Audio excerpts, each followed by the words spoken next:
ایک شخص جنگل میں لکڑیاں کاٹنے جایا کرتا تھا تو اس کی ایک شیر سے دوستی ہو گئی، یعنی ڈائریکٹ بادشاہ سے دوستی ہو گئی، اور بادشاہ بھی وہ جو جنگل کا بادشاہ ہے، جنگل کے بادشاہ کے ساتھ دوستی ہو گئی۔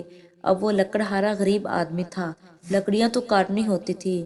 جنگل کا بادشاہ اعلان کر دیتا تھا جانوروں کو کہ میرا دوست آیا ہے، ایک تو کوئی تنگ نہ کرے اور دوسرا یہ کہ سب لوگ مل کر اس کے ساتھ تعاون کریں۔ کبھی کوئی جانور لکڑیاں اکٹھی کراتا تھا تو کبھی کوئی اپنی پشت پر گدھا، بیل، گھوڑا، کھچر رکھ کر وہ لکڑیاں جنگل سے باہر چھوڑنے آتا۔ تو اب اس کی بڑی دھوم مچ گئی جنگل کے اندر کہ لکڑہارا بادشاہ سے دوستی کر کے بادشاہ ہی بن گیا۔ وہ گھر آ کر بیوی کو اکثر بتاتا، میرا ایک دوست ہے، میں جاتا ہوں تو ساری مخلوق پہلے ہی میرا استقبال کرنے کے لیے کھڑی ہوتی ہے۔ دوستی جو بڑے سے ہو گئی تو وہ لوگوں کو بتاتا اور بیوی کو بھی بتاتا کہ دوست ہے۔ تو بیوی کہنے لگی، اتنی تو تعریفیں کرتا ہے، یہ نہیں بتایا کہ وہ جنگل کا شیر ہے، بس صرف یہ بتاتا ہے کہ دوست ہے۔ بیوی کہنے لگی کہ تو اتنا جو ذکر کرتا ہے کہ میرا دوست ہے، تو کسی دن اس کو گھر بلا کسی دن تاکہ اس کی دعوت کرے۔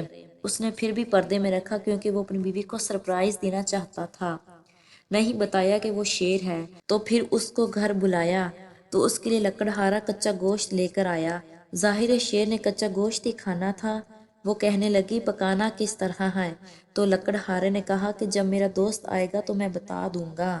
وہ 2-3 بکرے ذبح کر کے کچا گوشت لے آیا تو شیر آ گیا۔ تو جب وہ آیا نا تو اس کی بیوی نے دیکھا تو اس نے ایک سخت جملہ کہہ دیا کہ او ہو، میں سمجھی کہ پتہ نہیں کون ہے، اس طرح کے درندے تیرے یار ہیں، کتے بلے دوست بنائے ہوئے ہیں، یہ کیا بات ہوئی؟ خیر وہ شیر نے سن لیا، گوشت کھایا، وہ چلا گیا۔ اگلے دن لکڑہارا لکڑیاں کاٹنے گیا تو شیر نے ملاقات کرتے ہی لکڑہارے کو کہا کہ یہ کلہاڑی اٹھاؤ اور میری پشت پر ایک زخم کر دو۔ تو اس نے کہا، نہیں، میں یہ کام نہیں کرتا، تو میرا دوست ہے۔ اس نے کہا، سن بھائی، میں نے پیار سے کہا ہے، مان جا، ورنہ میں ہوں شیر، میں نے تو اسے منوا ہی لینا ہے، میں کوئی تکلیف دوں گا مناسب نہیں، تو کر۔ اس نے کلہاڑی اٹھائی، اس کی پشت پر ایک زور سے زخم لگا دیا، خون بہنے لگا۔ اس نے کہا، تو نے آج کے بعد آنا ہے، لکڑیاں کاٹنی ہے، تجھے کوئی کچھ نہیں کہے گا، بس یہ ایک حکمت تھی جو میں نے کیا۔ قصہ مختصر۔ وہ آتا رہا، لکڑیاں ملتی رہی، خدمت بھی ہوتی رہی۔ 6-8 ماہ گزر گئے۔ ایک دن شیر اسے کہنے لگا کہ میرے بال اٹھا کے دیکھ، جو زخم تم نے لگایا تھا وہ کہاں پر ہے؟ اس نے وہ بال اٹھا کے دیکھا تو زخم اسے ملا ہی نہیں، ہر جگہ پر اس نے ٹٹولا پر زخم نہیں ملا۔ تو پھر شیر نے کیا کمال کا جملہ کہا، اس نے کہا کہ وہ جو کلہاڑی کا زخم تو نے لگایا تھا نا، وہ مکمل ہو گیا، لیکن تیری بیوی کا جو لہجہ تھا اور اس کی جو تلخی تھی وہ آج تک میرے ذہن میں موجود ہے، وہ ابھی بھی مجھے تکلیف دیتی ہے۔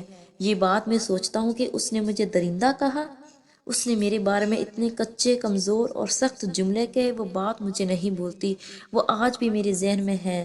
تلخ جملے جو اس نے کہے اور وہ انداز جو اس نے اختیار کیا، وہ بات مجھے نہیں بھولتی۔ تو آپ کے لفظ لوگوں کو بھول جاتے ہیں پر لہجہ یاد رہتا ہے۔